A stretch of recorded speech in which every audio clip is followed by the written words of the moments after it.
Hi friends, இன்றைக்கி நான் உங்களுக்கு செஞ்சு காணிக்க போகிற ரெசிபி தேங்காய் சம்மந்தி. வீட்டில் எந்த காயுமே இல்லாட்டாலும் நீங்கள் ஈஸியாக இதை பண்ணி ரைஸ் கூட சர்வ் பண்ணலாம். ரொம்ப நல்லாயிருக்கும். இதுக்கு இன்க்ரீடியன்ட்ஸ் எல்லாம் ஃபஸ்ட்டு எடுத்து வச்சுருங்க. இப்போ அரைக்க ஆரம்பிச்சிடலாம்.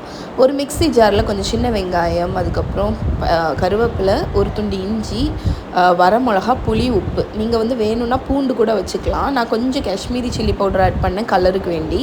இதை ஃபஸ்ட்டு சதைச்சி எடுத்துருங்க. அதுக்கப்புறம் துருவி வச்சுருக்கிற தேங்காயையும் போட்டு தண்ணி எதுவுமே விடாமல் மிக்ஸி ஜாரை ஒதுக்கி விட்டு நீங்கள் இந்த மாதிரி கொரப்பாக அரைச்சி எடுத்துடணும்.